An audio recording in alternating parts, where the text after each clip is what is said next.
All right. So this is the blind leading the blind leading the blind. Louis is the only one here that has any sense of technological innovation. Let's put it that way. Yeah. Well, that's for sure. Welcome. Yeah, thank you. For People what? would.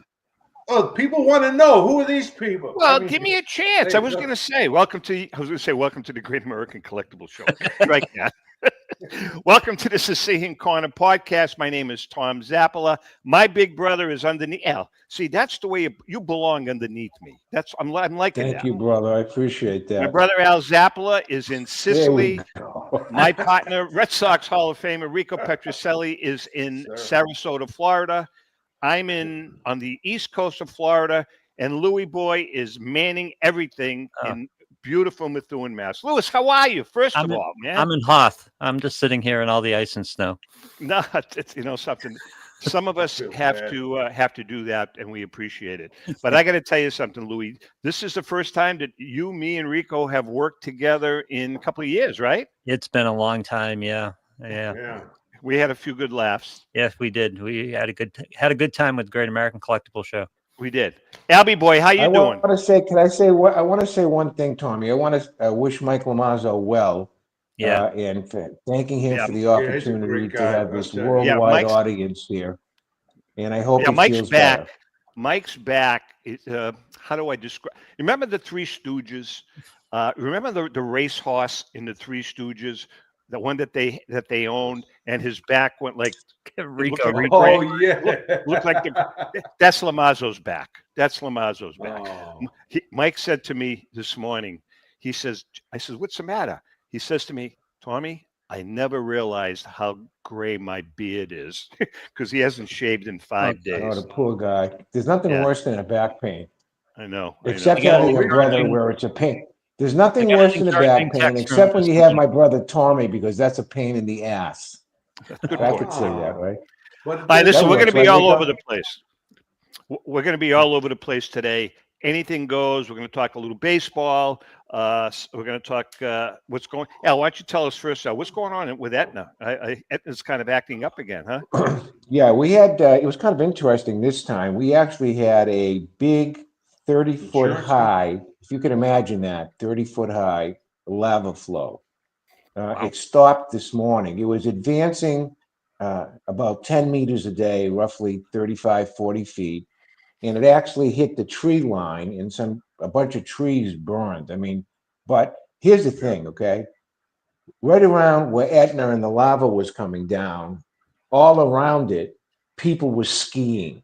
Thousands of people have gone up to Mount Aetna to ski around the lava, because right now there's a good chunk of snow there. It's skiing for another couple more weeks. You can ski up there. And it's really an awesome sight to see that. Thousands of people yesterday were just gawking, maybe 200 yards away from the lava flow itself. Could you imagine that? That's crazy, isn't it? I mean, unbelievable. Yeah. Well, I'll tell you what. It throws ash. Okay, when the first thing that happens is the ash comes up, and sometimes it interferes with the Catania airport. For me, it's even worse because the ash settles on my two decks, on the roof and the two decks, and it blocks up all the pipes, the drainage pipes. Oh, and that's what causes backloggage. So if you, in the house, when the walls get wet, I say, we got to go upstairs and clean the ash. So it's a little bit different living here in Sicily, the kind of like the trade-off between living in an island paradise, which Esther and I do, and a natural phenomenon like Mount Aetna, in my view. That's just my own opinion. There you go. So you could pretty cool. Nice shots pretty cool picks. Wow. Pretty cool picks. Very, isn't very nice. Isn't those ashes, and if you breathe it in, I mean, it's pretty dangerous, isn't it? I don't know what because. Well, see, here's the thing, okay? The lava from Aetna is not like the one you saw in that movie Volcano, where it just comes, gushing down the street. It's what they call a slow roll. It's a slow rolling lava. And it's also Etna, it's the largest volcano in Europe. It's the most active volcano in Europe. It's 65,000 years old, so it's the youngest volcano in Europe. And it's got but it's also the most studied and monitored volcano in all of Europe because it's constantly in a state of eruption. So what happens is the top is blown off. Okay, the little top is blown off. So when we have eruptions, they're on side holes that are releasing the pressure of the entire volcano. Period. Jeez. Now, off the coast of Greece, they had an earthquake about 2 weeks ago. And as soon as you have an earthquake, any place within 500 miles, 700 miles of Etna, it goes through the sea. And then Etna and the other volcano was called Volcano. It's off the coast of the north part of Sicily. That one goes off too. So, what are you going to do? Pretty interesting. Hey, it's really good to start the show with such good news. So Rico's in the house. Al's in the house. Hey, Rick, congratulations to you too, because this is the 50th anniversary of the 1975 World Series, and you're going to be at Fenway a couple of times. Isn't there an event? Aren't they flying you home for a little while? I don't know. Yeah, well, I know they're flying you home. When beginning of it's opening day, Red Sox opening day, April 4th. They're gonna on the 3rd. We're having a dinner, with everybody, and then the next day, I don't know how they're gonna work if they're gonna call us out. I hope they don't call us out to our positions because I'm gonna need a couple of. Who's the guy that used to take? The guy from the bullpen. What's the guy? Right. Yeah, right. That's a good idea. Oh, they don't have that. But wait a second. Is Elsie going with you? Well, of course. Why don't you do me a favor? No, forget another favor. She's been with you for 100 years, right? Yeah. Why don't you just tell her to stay home, enjoy the sun, and take me with you? I'll do that. She wants to come because we'll see our kids too and grandkids. All right. So anyways, congrats on the 75th. Thank you. Al, Louis, you know how it works. Al, we're open to talk about anything relative to the Red Sox. I have a subject that I'd like to talk about now that my man Rico Petrocelli here, who, by the way, is probably the most beloved sports figure on the Red Sox. I mean, everybody loved Rico. He was a great position player. And I'll never, let me take you back to, I have a question for you, Rico. Go ahead. All right. Back in October of '67, in that game against the Minnesota Twins. Right. And the pop-up came to you, and you caught that ball. The Impossible Dream Team. How did you feel? And anything happened during that catch as you were running off the field? Did anything happen? Well, of course I was. Actually, tell the story, Rick. Tell the whole story. No, you can't. What do you mean you can't? About this thing. About the hat. Yeah. Okay. Louis, this is unbelievable. Well, no, this is so I caught the ball. My Dalton Jones was at third, and we, jumping around, and then I wanted to bring the ball to Jim Lonborg, the pitcher. I mean, he deserved it. He had a Cy Young Award year, and people though had him on their shoulders, and they were taking him out the right field. So I kind of held up. I was going to give it to him in the clubhouse, but on my way to him, I wanted to keep something. For some reason, I wanted to keep my hat, and so I had this hand. The ball was in the glove. Yeah, I had such a tight grip on my head. I got holes in it. Yeah, so I'm just about getting close to the Lombard. All of a sudden, for a second, I just kind of lifted it a little bit, and bang! Somebody took it. Boom, and he ran. Young guy. Stop. Can I pick up the story? Yes, thank you. All right, so now we're going to fast forward. Louis, have you heard this one? No, I haven't. All right, so now we are going to fast forward 50 years. About a year ago, I get a call from Spatafora, and from the Italian American Sports Hall of Fame because they have their induction ceremony. So he says, look, and make sure that you and Ellen and Rico and Elsie come. We're going to have an induction, dinner, all that stuff, which we've gone a couple of times. They were inducting Tom DiBenedetto, a minority owner of the Red Sox and one of the VPs. So Rico and Elsie, I call Rico up. I says, Rico, we can't go. Ellen and I have another engagement. I think we had a family thing going on. I said, you and Elsie go enjoy yourself. So Rico and Elsie go, and they have a nice dinner, beautiful dinner. They have the induction. They induct Tom DiBenedetto into the Italian American Sports Hall of Fame. After the dinner, DiBenedetto, whatever you pronounce his name. DiBenedetto Walks up to Rico, Louis, and says, he's on the podium. He was speaking. He's on, and he says, I have something for you, Rico. Yeah, he called me up. Hands Rico the hat. He was the 17-year-old punk that stole the hat off of Rico's head in 1967. And now he's a minority owner of the Red Sox. Oh man, well, he made it good. He made it good. He gave me the hat. And I went to saw him during those years, and he told me one time, he says, I'm the guy that got the hat. I said, you're full of baloney. I didn't even think about it, and I didn't. There's no way. Tom didn't. I remember we called Channel 5. Yeah. And they came to Rico's house to do the story for the news. It was pretty cool. It was pretty nice. Cool. Louis, ask some questions here, man. Come on. Story. Well, no, Rico, what do we do with a reticent ball player who doesn't want to change positions? There we go. Yeah, I read that. Well, did you see Mike?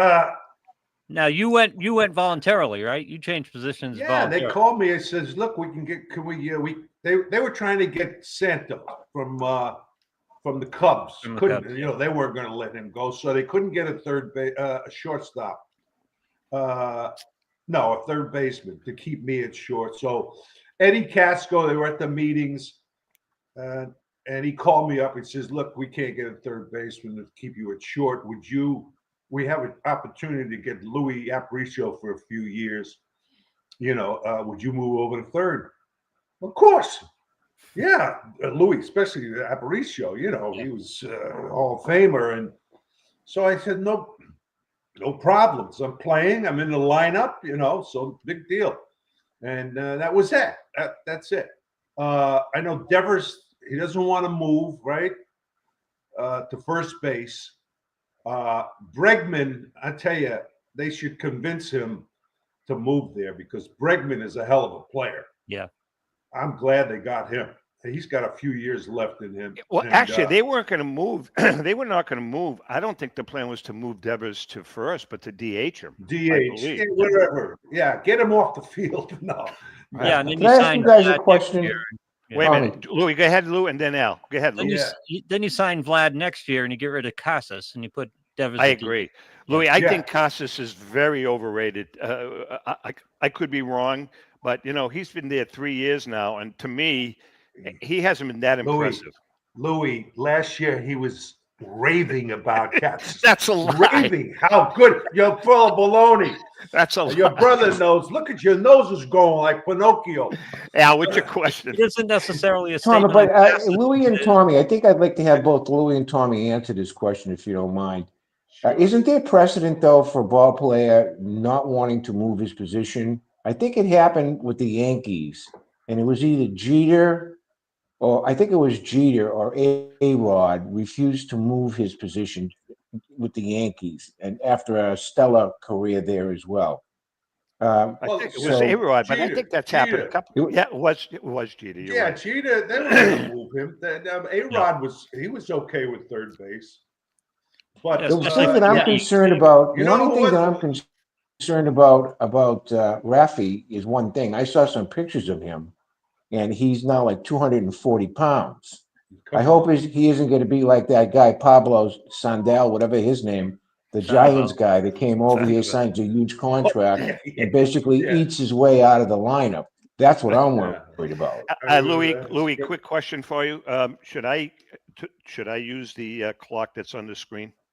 You can use the clock that's on the screen, yeah. Okay. All right, listen, Al's in the house, Rico's in the house, Louis in the house, Tommy's in the house. We're going to take a quick break. And when we come back, we're going to talk a little more baseball and then a lot more baseball. And then I want to talk about some of the great Italian players that have ever played the game. Hang in there. We will be right back.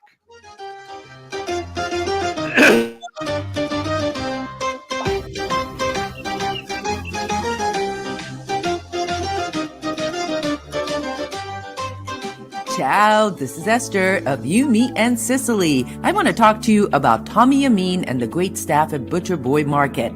Families, foodies, and home chefs come together at Butcher Boy to talk good food and create traditions. They offer the best in quality cuts of beef, pork, lamb, poultry, and restaurant-style steaks and chops. Produce? All of their produce is hand-selected to complement any meal or even to make it your main course. Their deli serves fresh roast beef, turkey, and beautiful imported Italian cold cuts, cheeses, and antipasto.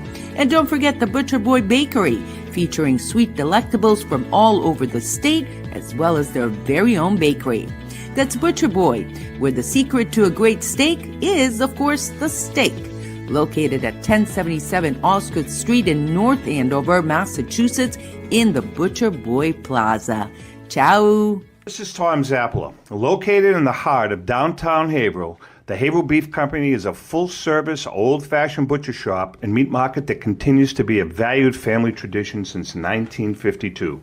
Peter and Monica Carboni's Haverhill Beef offers individualized service from an outstanding selection of marinated sirloin tips, homemade sausage, marinated chicken, and thick, juicy Chairman Reserve steaks. Your family deserves the best, so call Peter at 978-374-4795 or visit their website at www.haverhillbeef.com. When you dine at Ristorante Melisse in Amesbury, Massachusetts, you feel at home while enjoying an authentic Italian dining experience not to be forgotten. From the appetizer to dessert, you won't regret your choice. Bring your cravings and appetites. They promise you won't leave hungry or without leftovers for the next day. Takeout and catering are also available. Give them a call or visit them online for the menu, online ordering, and reservations. RistoranteMelisse.com. That's RistoranteMolise.com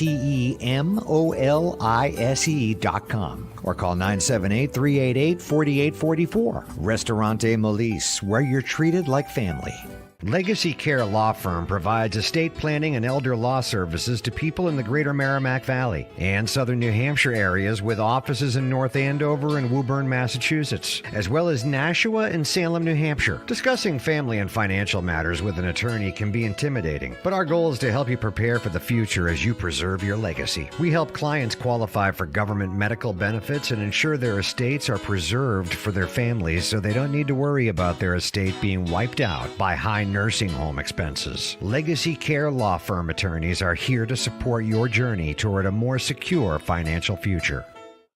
At Catadella Funeral Home, we reinvest in our business to provide your family with the best facilities. It begins with a beautifully landscaped exterior, parking for 250 vehicles, and a comfortable and inviting access to our renovated interior. Funerals can be costly, so you should review and compare plans to make sure you receive services that are fairly priced. I invite you to experience the Catadella difference in cost, facility, and service. Catadella's honoring and celebrating the lives of the people we loved, providing exceptional care since 1929. Italian artisan cuisine combines simple, fresh ingredients with time-honored preparation to create an incredible culinary experience. At Tuscan Kitchen, located in Salem's historic Depot District, talented chefs prepare everything in-house from scratch for all to see. Guests enjoy their meal literally in our kitchen as food is prepared right in front of you. Wood ovens burn from morning till night, roasting vegetables, baking bread, and firing delightful thin crust pizzas. Prime steaks are seared on a wood grill. Grill. A rotisserie slowly roasts marinated whole chickens and lamb, while a pasta maker creates fresh fettuccine. More than just artisan cuisine, Tuscan Kitchen features the wine bar, live entertainment, weekly wine tastings, and elegant private dining and event space. Call 603-952-4875 or visit TuscanKitchen.com to make a reservation and learn more about the culinary adventure that awaits. In Italy, cooking is an art form. Tuscan Kitchen. Experience artisan Italian. Orthopedics Northeast and Essex Orthopedics have joined forces as Mobility Bone and Joint Institute to bring improved access and outstanding medical care. While our name has changed, our dedication to exceptional care remains the same as it has for the past 30 years. Same location, 16 Pelham Road, Salem, New Hampshire. This is Cindy. And Mike Kunstler, Owners and operators of Four Oaks Country Club and Grazie Italian Restaurant in Drake, Massachusetts. Grazie Italian Restaurant is the hidden gem of the Merrimack Valley. Why is that? We have an incredible chef, Oscar Figueroa. In the words of local famous chef and restaurant owner Lydia Shire, Oscar thrives on hard work. he is capable and gifted. No one makes better food. Scallops, seared to perfection. House-made ravioli with farm-fresh local corn. And buttery tender Lazy Man's lobster, just to name a few. You have to come experience Grazie Italian Restaurant for yourself. Grazie Italian Restaurant, located at Four Oaks Country Club, 80 Meadow Creek Drive in Drake, Massachusetts. Hope to see you soon. Okay, we are back with Rico Petrocelli, Al Zappala, Lou Blasi, myself, Tom Zappala. Hey, Rico, you know something? I don't know if you saw that Catadella funeral parlor, but when you check out, you should really consider them. That's too far away. I can't walk that far. You can't walk the shortstop. You don't have to walk. We'll carry you there. I'm Hey, going listen. to. Where Go you ahead, going? go ahead. No, I want to know where you're going. I'm going to Forest Lawn. No, We're Peabody. I'm all set. So. Oh, are you really? Yeah, West Yeah. Peabody, yeah. Yeah, nothing like being buried in Peabody. That's the first place we went to when I came to Boston. All right, listen, Al, I'm going to throw this out to you first. 3 all-time Go ahead. greatest Italian baseball players. Top 3. God. Well, the first one is Joe DiMaggio, who was. We know his who he is. family Just was tell us the right name. From Sicily. We don't need the in stats. a beautiful place called the Isola della Femmina, Was he which really? we've done a story on him. Yeah, in Sicily. And he even has a Joe DiMaggio museum here. So Oh. for me, Wait. DiMaggio is number one. Yeah, hold on. Are there any Joe What? DiMaggio baseball cards in Sicily? I don't There know, must Tom, be. but I'll tell you this, is that particular the town is known for 2 things. The first thing is the DiMaggio Museum. And the Yeah. second thing is the best damn cannoli you ever had in your life. Okay. The thing All right, is so about this DiMaggio. big, just loaded, yeah. So Isola DiMaggio della first. Femmina. So when you come All to right. Sicily, go there. That's one. You- Number Number 2, my opinion, Yogi Berra. I think Yogi Berra was the quintessential catcher. He was MVP a bunch of times. He was a world champion a bunch of times. So I would have to say Yogi. And then number 3 is a guy by the name of Mike Piazza, who was very instrumental in elevating Italian baseball in Italy.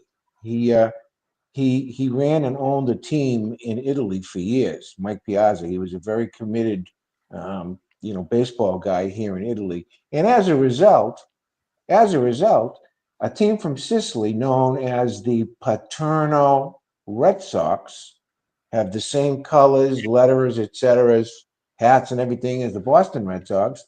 They have been recently 2 or 3 times in a row the Italian national champions. Mm. So baseball is an up-and-coming sport. Of course, soccer is number 1, and all these outdoor sports like rugby and swimming and tennis. I mean, there's so many sports here because the weather's so beautiful. But baseball is very, very good for me here. Those are my top 3, Tommy. Rico, your top 3. I don't want to give them. You have no choice. No, wait a minute. Well, of course, yeah. Joe D. Berra, yeah, absolutely. But you have other guys now. I got a list here actually because I did a thing on a book when I was with Sirius XM. We had a guy who had all Italian players, and Tony Lazzari, was a great player, Hall of Famer. Yeah, and but just to give you an idea, how about Sal Bando, Craig Biggio? Joe Torre.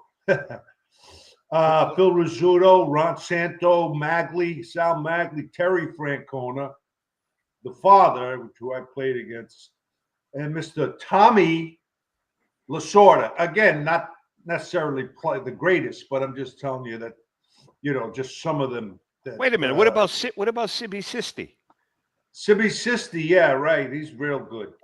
No, he's good, but. I'm trying to let's see who else. Vic Raschi for the Yankees in the back in the day. There's one guy that you have left out, and I'm shocked that you. Wait a sec. I'm shocked, huh? You mean I'm shocked? I'm serious. I mean, listen. Huh? Your mentor. Oh, Frank Malzone. Yeah, of course. Right? Yeah, I mean, those are some of the players. There's probably more, Louis, what do you think? Okay, I can't expand on the greatest players, but my favorites, number one, Tony Casas. Tony C. No. Two, Rico, clearly number two, behind Tristan Casas. Number three, Tony C. I want to ask you about Tony C because I love Tony C. He was my first favorite ball player. Great player. And give us perspective. How good was he? Because we have legend, and there's not much to go on for his track record, obviously. The guy hit 36 homers in Anaheim with one eye, for crying out loud. Yeah. How good was Tony C? Well, he was a fearless hitter. I mean, that's why he got hit so much. And I thought he had a little blind spot off the plate, inside, but because a lot of times he didn't move, and then he got hit in the eye. But as a hitter and with the DH, Lou, he could have still been playing. Yeah. He was definitely he was a home run hitter. He had the home run swing, fly ball, deep to any field, great power. Fielder, base runner, kind of in the middle, not great, not bad, but he could hit. And I'm telling you, I know he would have hit 500 plus home runs. Rick, I know we've talked about it a zillion times on the show, but I'd like for Al and the Sicilian Corner listeners, can you walk us through the day he got hit? You were on deck, correct? Yeah. Can you walk us through that? Yeah, we're playing the Angels and night game, and Tony. I mean, he was just a terrific hitter. So I don't know what was it. I even forgot the pitcher's name. But anyway, so I'm on deck and I can see, No, it was who was it? Was it Lambert? No. I can't remember. No, I can't. Somebody will maybe call in or something. But anyway, so first pitch of the ball, next pitch is up, right? I could see it on the the side view, and it's coming towards his head.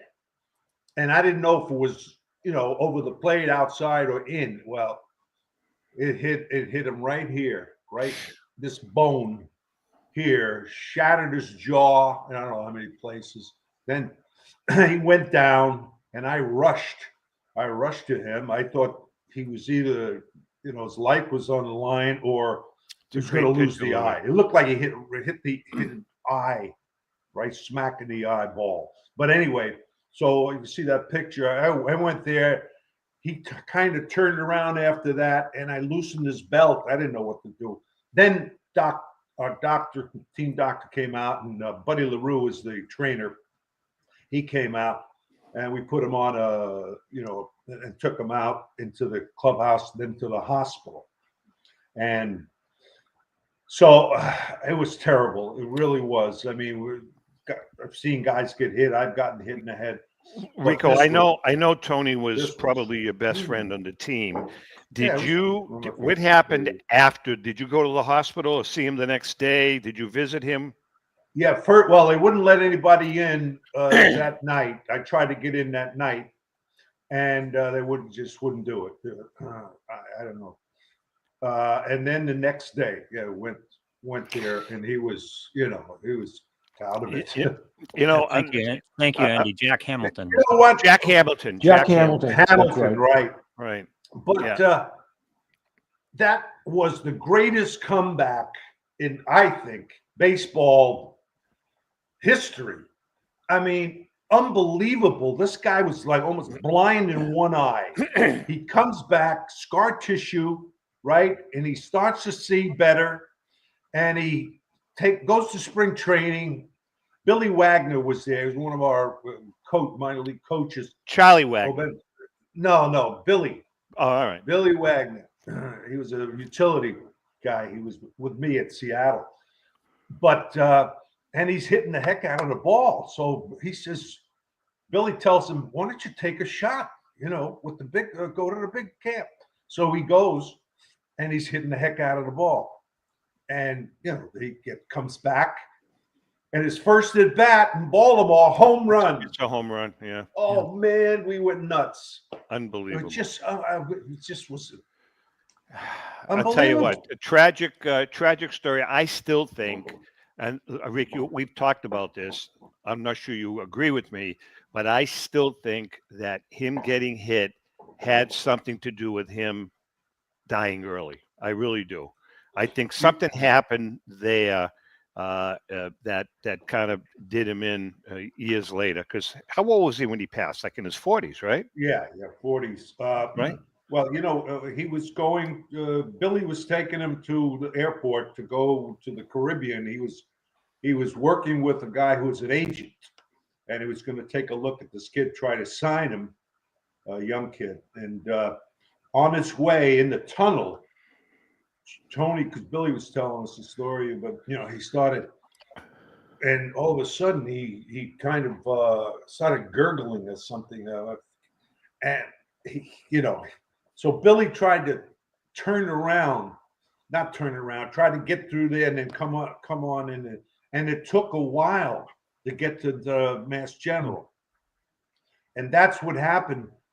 He lost, the air to his brain, right, and then he had brain damage. Like he had cerebral palsy. If you've ever seen this, awful. Yeah, and we used to visit him in the hospital all the time, and thought he could. And then he went into a nursing home after that, correct? Yeah, and then he actually died of pneumonia.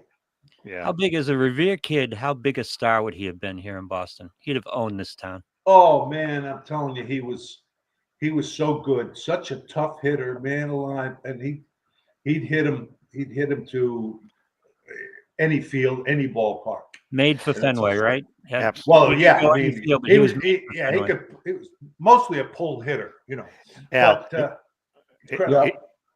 in the North End, many stories, and not coming from Rico, but coming from people like Pam and people that we've met there.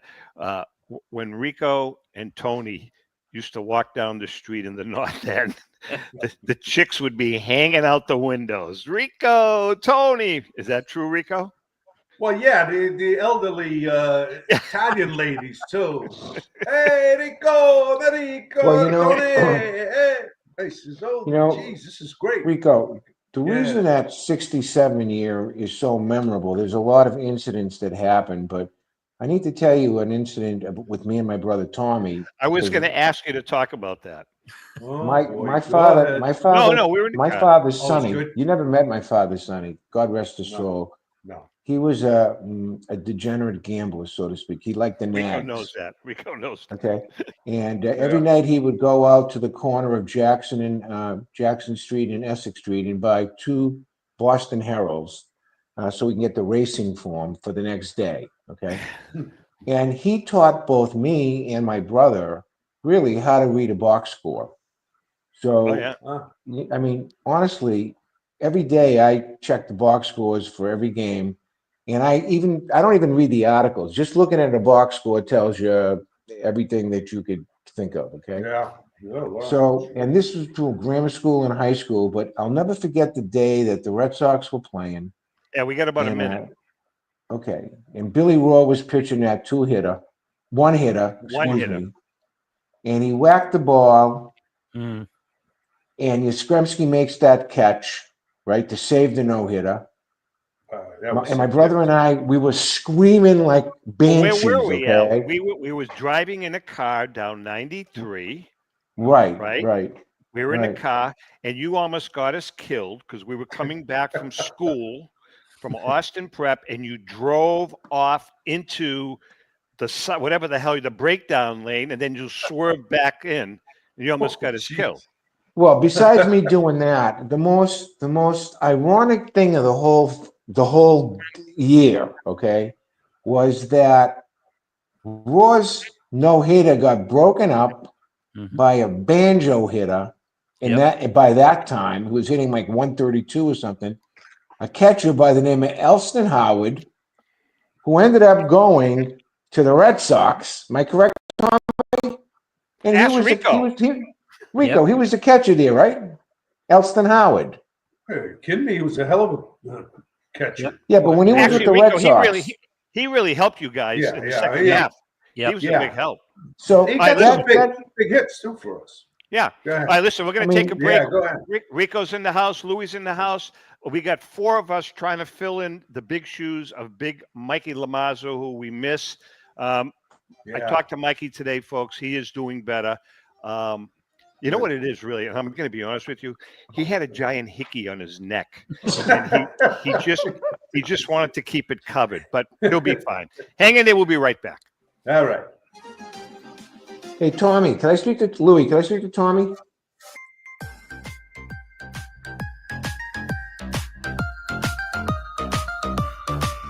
Ciao, this is Esther of You, Me, and Sicily. I want to talk to you about Tommy Amin and the great staff at Butcher Boy Market. Families, foodies, and home chefs come together at Butcher Boy to talk good food and create traditions. They offer the best in quality cuts of beef, pork, lamb, poultry, and restaurant-style steaks and chops. Produce? All of their produce is hand-selected to complement any meal or even to make it your main course. Their deli serves fresh roast beef, turkey, and beautiful imported Italian cold cuts, cheeses, and antipasto. And don't forget the Butcher Boy Bakery, featuring sweet delectables from all over the state, as well as their very own bakery. That's Butcher Boy, where the secret to a great steak is, of course, the steak. Located at 1077 Osgood Street in North Andover, Massachusetts, in the Butcher Boy Plaza. Ciao! This is Tom Zappala. Located in the heart of downtown Haverhill, the Haverhill Beef Company is a full-service, old-fashioned butcher shop and meat market that continues to be a valued family tradition since 1952. Peter and Monica Carboni's Haverhill Beef offers individualized service from an outstanding selection of marinated sirloin tips, homemade sausage, marinated chicken, and thick, juicy Chairman Reserve steaks. Your family deserves the best, so call Peter at 978-374-4795 or visit their website at www.haverhillbeef.com. Sisters and co-owners Antoinetta and Elisa brought their family authentic Italian recipes from Molise, Italy, and a warm and welcoming dining experience to its customers at Ristorante Molise. The combination of their meals made from natural, homemade, fresh ingredients and your time with family and friends together at dinner time is unmatched. Located in Market Square in the heart of Amesbury, they're open for dinner Tuesday through Sunday from 3 to 9 p.m. and are available for private parties during off hours. For reservations, call them at 978-388-4844. That's 978-388-4844. Legacy Care Law Firm provides estate planning and elder law services to people in the greater Merrimack Valley and southern New Hampshire areas with offices in North Andover and Woburn, Massachusetts, as well as Nashua and Salem, New Hampshire. Discussing family and financial matters with an attorney can be intimidating, but our goal is to help you prepare for the future as you preserve your legacy. We help clients qualify for government medical benefits and ensure their estates are preserved for their families so they don't need to worry about their estate being wiped out by high nursing home expenses. Legacy Care Law Firm attorneys are here to support your journey toward a more secure financial future. At Catadella Funeral Home, we reinvest in our business to provide your family with the best facilities. It begins with a beautifully landscaped exterior, parking for 250 vehicles, and a comfortable and inviting access to our renovated interior. Funerals can be costly, so you should review and compare plans to make sure you receive services that are fairly priced. I invite you to experience the Catadella difference in cost, facility, and service. Catadella's honoring and celebrating the lives of the people we loved, providing exceptional care since 1929. Italian artisan cuisine combines simple, fresh ingredients with time-honored preparation to create an incredible culinary experience. At Tuscan Kitchen, located in Salem's historic Depot District, talented chefs prepare everything in-house from scratch for all to see. Guests enjoy their meal literally in our kitchen as food is prepared right in front of you. Wood ovens burn from morning till night, roasting vegetables, baking bread, and firing delightful thin-crust pizzas. Prime steaks are seared on a wood grill. A rotisserie slowly roasts marinated whole chickens and lamb, while a pasta maker creates fresh fettuccine. More than just artisan cuisine, Tuscan Kitchen features the wine bar, live entertainment, weekly wine tastings, and elegant private dining and event space. Call 603-952-4875 or visit TuscanKitchen.com to make a reservation and learn more about the culinary adventure that awaits. In Italy, cooking is an art form. Tuscan Kitchen. Experience artisan Italian. Orthopedics Northeast and Essex Orthopedics have joined forces as Mobility Bone and Joint Institute to bring improved access and outstanding medical care. While our name has changed, our dedication to exceptional care remains the same as it has for the past 30 years. Same location, 16 Pelham Road, Salem, New Hampshire. This is Cindy, And Mike Kunstler. owners and operators of Four Oaks Country Club and Grazie Italian Restaurant in Drake, Massachusetts. Grazie Italian Restaurant is the hidden gem of the Merrimack Valley. Why is that? We have an incredible chef, Oscar Figueroa. In the words of local famous chef and restaurant owner Lydia Shire, Oscar thrives on hard work. he is capable and gifted. No one makes better food. Scallops, seared to perfection. House-made ravioli with farm-fresh local corn. And buttery tender, lazy man's lobster, just to name a few. You have to come experience Grazie Italian Restaurant for yourself. Grazie Italian Restaurant, located at Four Oaks Country Club, 80 Meadow Creek Drive in Drake, Massachusetts. Hope to see you soon.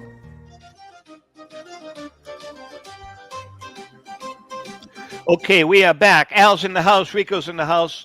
Louie's in the house. Hey, Al, a couple of events coming up. Why don't you tell us, Al, did you change your hat? Did you put a hat on?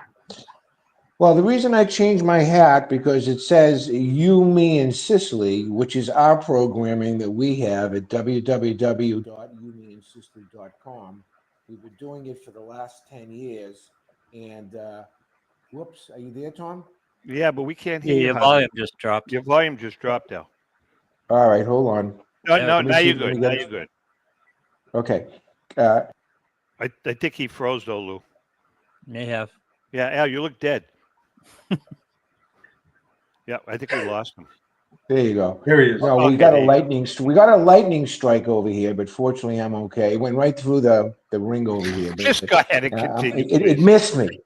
Anyways, we had for the last 10 years we produced almost 575 videos on Sicily.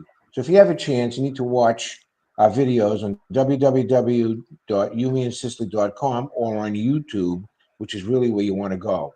But the reason we have the hat on, Tom, is because on April the 17th at 4 o'clock from 4 to 7, I'm going to be making an appearance, and I'm hoping to grab you, by the way, at Salvatore's Restaurant, located at the Riverwalk in Lawrence, Massachusetts, to benefit the Sicilian Project. The Sicilian Project, as you know, or I hope you know, is our nonprofit organization here in Sicily where we train or introduce the English language to Sicilian children for free, okay? Since we started 13 years ago, we have almost 1,900 students that we've introduced English as a second language absolutely for free. So we're having a fundraiser down there. It's $30 to get in, but Mike Agricola, the owner, has put on a good spread for us and gave us a nice discount. And if you go to www.youmeandsicily.com and make a $50 donation, then two things will happen. Number one, we're going to enroll you on our 60/40 raffle. You'll get a number in return, entry number. And number two, just show the ticket and you get in for free to our event. So it's going to be a good event. I'm expecting, I mean, any event that my brother Tommy goes to is usually a smash, as Rico Well, can you know attest something. to. It's going to be 2 days. It's going to be 2 days after I get home from Florida. So I only need you for 3 hours. Okay, I'll be so there. you're going to come. I'll be there with no tan lines. Trust me. All right, now on events, Rico, we have one coming up since we can mention ours. On March 8th, Rico and I are going to be at the Villages in beautiful Orlando. Oh boy. Yeah, we're doing an event with the Villages Red Sox Nation. They're about 1,000 strong, and the Villages Card Collectors Club, and we're going to be appearing there with Michael Osaki from PSA. Michael will be doing some authentication, and Tom Ruggie from Destiny Family Wealth. Tom is a avid, huge collector, and he'll talk to people about how to preserve their collections, their card and memorabilia collections, and all of that good stuff. So we're going to have some fun. There'll be a Q&A with Rico. Rico spins some great stories about his playing days. Rick, you kill me. You absolutely kill me. Rico does the best George Scott and Louis Tian impersonations that you ever saw. Fantastic. And there was something else, Rick. What else are we doing? Oh, wait a minute. I have a question about this event, Tom. Yeah. Are you or is Rico going to bring the pom-poms that you put on the golf carts as you drive around the villages? No. You mean the 10 million golf carts that they have there? Yeah, but I understand that if you hang pom-poms off them, different colors denote, different things, that you're available, for example, that you do all these things. I'm just wondering, Tommy, what color pom-poms would you be bringing down? We're driving with our vehicles, Al, so we're not going to have any golf course cost. There's another event that we're doing that's going to be fun. Lou, you'll get a kick out of this one. A dear friend of ours, of mine and Rico's down here, probably my best friend down here, Tommy Cerrito, is he and another gentleman, they're running a big Italian festival in Wellington, which is about 24 miles from here. It's going to be gigantic. And they asked Rico and I to come down. We're going to do a few things. But Rico is going to be participating in a cannoli filling contest with Lee Mazzilli. What's his first name? Saltalamacchia. And one other person. I can't remember who the other person is. Cy Young. I think Cy's coming. Cy Young. I don't know who it is, but my bet is on Mazzilli for the cannoli filling contest. Why? What? Because you're slowed down. Admit it, you've slowed down. Arthritis. All those swings and misses. That's right. That's exactly. Hey, Tom, can I make one observation? I'm sitting here and I'm watching Rico Petrocelli, basically a legend in Boston. And then I'm looking at you, who I remember dropping the winning touchdown pass in a championship football game. Actually, I was going to say something. There's 4 athletes. There's 3 athletes between Rico and your other great dear friend Tony DeMarco, the former world heavyweight champ. You've got a pretty good collection of great Italian American athletes from Massachusetts. Yeah, let me ask you a question, okay? In your view, other than Red Sox, okay? And Louis, I'd like you to jump in on this. Who else would you, if you had to pick one more famous Italian American in any sport, okay? Who would you pick? From Boston? That played for a Boston team. Easy. Okay, so I'd like each one of you guys to hear that. I say Phil Esposito. Phil Esposito, yeah. Absolutely. Phil Esposito. Yeah. Okay, they're not Massachusetts guys, right? If they would, So they would Rico trade isn't him either. to, right? They played for Al, Rico isn't either. Okay, Rico's so they from- played for the Bruins. Okay, they play. And who would you say? Who? Who, Rico? You. Me? Yeah, Rico. Who would you say? Greatest athlete. Okay. Oh, How about let's just greatest athlete? Guys that you guys would say Esposito, huh? I mean, How about Matt or Brad Kachuk? Ted Right Williams. about now, I'm in for them. Who? Matt and Brad Kachuk. Their real Oh, name is come on. no. What Hold on. about- Their real name let me ask is you- Kachukanelli. Seriously? Let me just throw out How two about names for you what's guys his to name? mull it The over. kid. Wait a minute. The kid Yeah, hold played on. on the 1980 team. Mike Eruzione? Eruzione? Mike Eruzione. Mike Ruzioni? Okay. I hope Phil What about- Castanetti. Wait, Al, hold on. You're going ahead of yourself. Slow down, big guy. All I right. hope Phil. Yeah. I hope What a Phil. rough brother he is. I hope Phil Castanetti is watching this because Phil Castanetti and Mike Eruzione are mortal enemies. And I talked to Phil. Really? It's oh my God, Rico, you know the backstory, right? But there's a backstory there. And Tommy Cerrito, when we did a fundraiser last year down here, Tommy Cerrito bid on a Mike Eruzione beautiful poster, Miracle on Ice, that is going to get signed for Tommy. And the owner of the restaurant, who's Italian, he's a Boston kid, was going to give it to Eruzione to sign. But from what I understand, Phil wants it so he can light it on fire on Facebook. God. On Facebook. All right, I was going to say this before that story. Mike Eruzione might be the most overrated athlete ever. Absolutely couldn't agree with you more. Yeah. He's made a living. He's made a living of a very short span of his athletic career, and he's made a living on doing public speaking. Louis, I couldn't agree with you more. 100%. Mike's a good guy. I like Mike, but I mean, even Well, on that team, he wasn't a big. Yeah. He wasn't a great player. You're right. No. Well, But- I mean, But No, you know, if I had a vote, I know, Tom, you got to wrap it up. But if I had a vote, I would. we've got a the few name minutes. of We got Rocky about 4 Marciano. Yeah. Okay, Rocky Marciano would come to Marciano, mind oh, in terms yeah, of Marci- greatness. In greatness. yeah, I agree And there's with that. another guy that won the Heisman Trophy, other than Doug Flutie, and played football. And he actually was a punt returner many He's years a friend of ago Rico's, I for the think, Rico. Patriots. Oh, he was in What the was his Navy. name? Joe He was in the Bellino. Navy. Yes, Joe he was. Bellino. Yeah. Joe Yeah, he was Bellino great. from Joe was a Winchester. good Right. athlete, yeah. Wait a minute. Didn't There's he? another athlete, right? That he won the freaking Heisman Trophy, right? I Yeah. mean, he was unbelievable, that guy. So Rico, who was we the are other guy blessed. that sat with us? Who was the guy that sat with us at that at one of those bank? Bobby Leo. Wasn't it Bobby Leo, the football From player? Everett, football I player. think, yeah. That's I Yeah, get him Harvard, confused. right? I don't know. I went to Austin. Harvard. Yeah, he went to Harvard. Correct. No, he went to Harvard as well. Yeah, absolutely. All right, But, listen. Tom, One I thing. want to thank you Recall from for. old timers, huh? Hold on. We've got about 2.5 minutes left. I want to say okay. something about Rico. You know, a lot of people don't know this. He gets really pissed off when I bring it up, and I'm going to bring it up.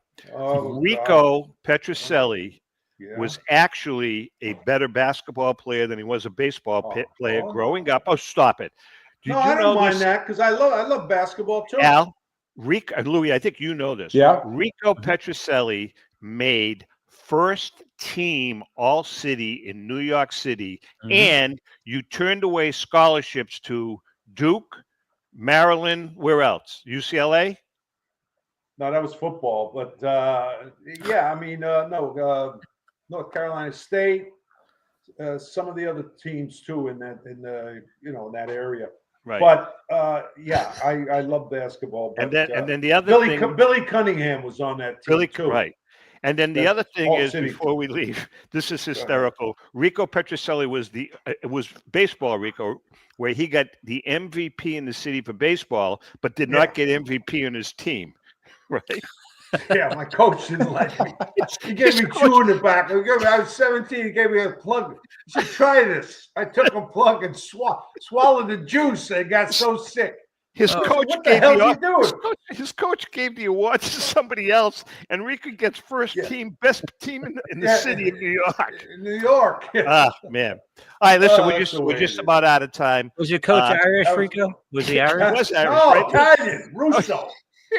Tony Russo. Oh my God. All right, listen, we're just about out of time. Al, thanks for hopping in. Rico, My thanks for pleasure. hopping in. Mike, Oh, I by love the you. way, Good to see you. Good to hey, see by you. the Lou. way, for you Good to folks see you that are too, interested, Rico. if you guys are interested, check out the Great American Collectible Show. We're on every Wednesday night at 6:30. Just go on to Facebook, YouTube, any of your favorite platforms. Great American Collectible Show. Rico and I have been together now for going on 9 years. Louis, can you believe it? It's been No. 9 Oh my years. God, seriously, huh? Unbelievable. Wow. Yep. 6 happy months out of the 9. All right. With that being said, I want to come to Sicily with my wife and friend. Couple Hey, of friends. my house is always open to you. There's no question. Well, and Lou, that yeah, goes for you as well, huh?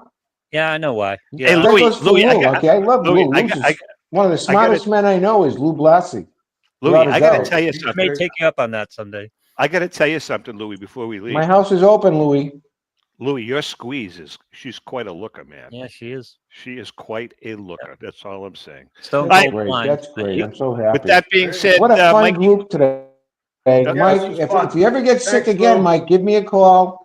And I would love to Yeah, do this right. again with you guys. All Thank right, you so Mikey much for boy. having me on, Tom. Rico, take care. Louis, All right, as you usual, too. thank you for your excellent work. All right, guys. Listen, Mikey, All right, we're thinking thanks. about you, and to our Yes. viewers and listeners. I was going to say happy collecting, but I can't. Ciao. We'll talk to you later. Ciao. Hey, ho.